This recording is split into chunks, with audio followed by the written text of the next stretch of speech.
Hey everyone, it's Mike with It's Pittsfield Tonight. I'm going to jump right into it, and I'm going to try to make this a short video, although I say that all the time. But anyway, this one's going to be about, well, before I get into this big topic I need to discuss, I just briefly want to mention the interviews. I've been doing a ton of interviews. I did my first interview yesterday with Ward 2 City Council candidate Nick Russo. Real nice young guy. I'll be putting that up later today. And remember, all these interviews, for the most part, well, they are, whether I've talked to these candidates on other campaigns, this is the first in this year of the series. So these are the first. So I know some of you, tough questions and this and that. Look, I'm trying to introduce these candidates to everybody. It's not up to me. I mean, all of you are smart enough to make up your own mind. And that's what this is about. Giving every candidate the platform to say who they are, what they see for the city, and why you should vote for them. So again, there will be debates, other things that I plan on doing coming up, but right now it's giving the candidates a platform to introduce themselves, and I believe that all of you, if you have the information, are smart enough to make up your own minds. You don't need my opinion on any of that. So that's why I do these interviews that way. It's the right way to do them. It's to be fair, and I want the candidates to come back. I want them to feel welcome, because the more information that you guys get, the more informed your decisions are when you go to vote. So that is the whole purpose of this. So please don't do what they do on other pages and stuff. Don't be mean to these candidates. Nobody has been so far. Everyone has been very respectful, and let's keep it that way, because it'll keep the candidates coming back and keep getting information out, and it'll allow all of you to be in contact with them and ask questions and all those things. So that's that. I did reach out, and there's the list of, on yesterday's post, the list of interviews I've got coming up is on there. And if you are a candidate, please reach out to me if you're running for council, school committee, or if Michelle Benjamin's, who is running for city clerk, if she wants to come on. All of them are more than welcome. To the people who keep messaging me about Mayor Tyre, I have messaged her several times, including just a week or so ago. I wanted to ask her about the 4th of July parade. I even said, look, I'm willing to make a peace offering and have a fresh start. She did see the message. You know how you can tell. There's a little checks if the message was delivered and then read. She saw it. I message her like every 6 months through instant messenger, private messenger, and she's never responded, and I don't think she will, but who knows? I might be surprised, but I doubt it. So, but I have continually extended invitations to her. And as far as somebody said you need to contact her office assistant, I can't. I think her name is Roberta McCullough-Dews. She blocked and banned me. I've never met her in my life. I saw her one time, very pretty lady that works at City Hall. Big, beautiful smile on her, too, but she hates me. I don't know why. I've never met her. I'm assuming she does. She blocked and banned me from everything. So I can't take those channels to try to get to the mayor. I guess I could call City Hall, but I was just hoping I could send the mayor a message like I have. All the other counselors have responded. So I just don't think she wants to. So that is it on that. This I want to talk about. This is important to me. So many of you know that I covered the situation with the abrupt closing of the emergency homeless COVID shelter that was located at the former St. Joe's High School.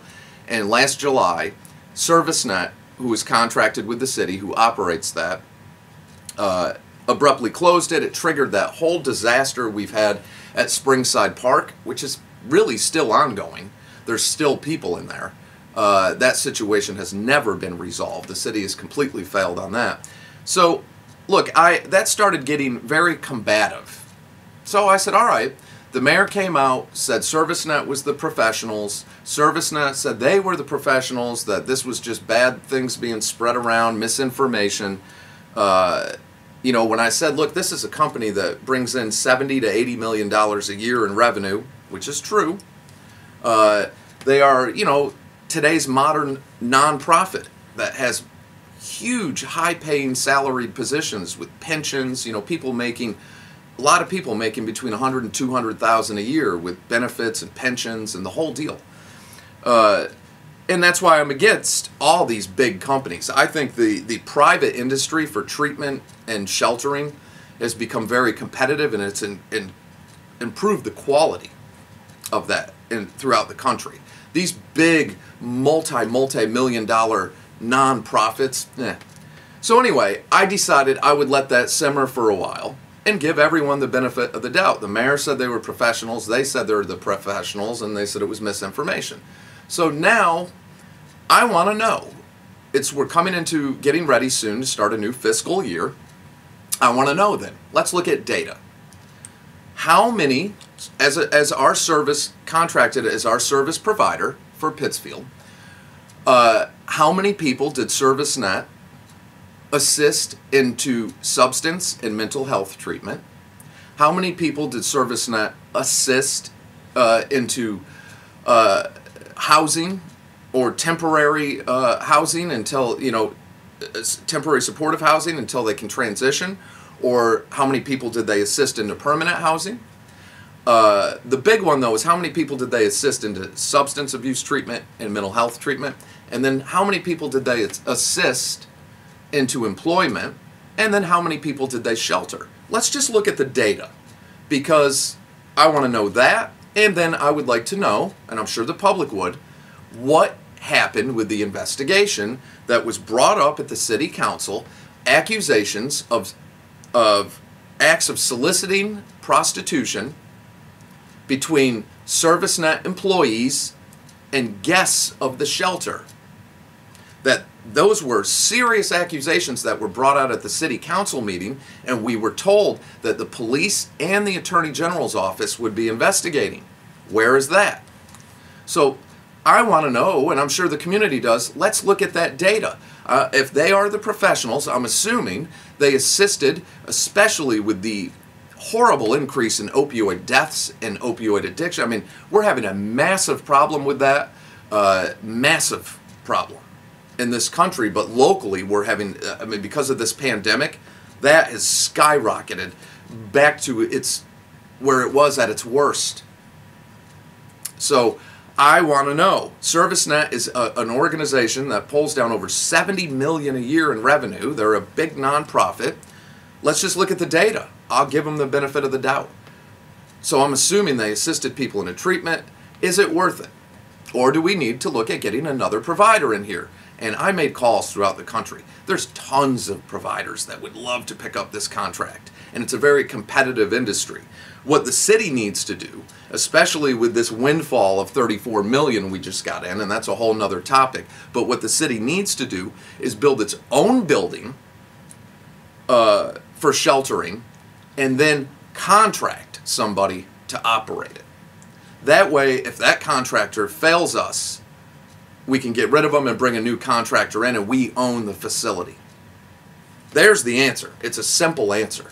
We waste so much money on everything that I know we could do that, and I know we could fix the problem. But let's see if Servicenet is who they say they are, and let's look at that data. So I hope the mayor can assist us with that. So that is it for now. Pay attention to all the interviews coming out. Again, Nick Russo will be coming up later today.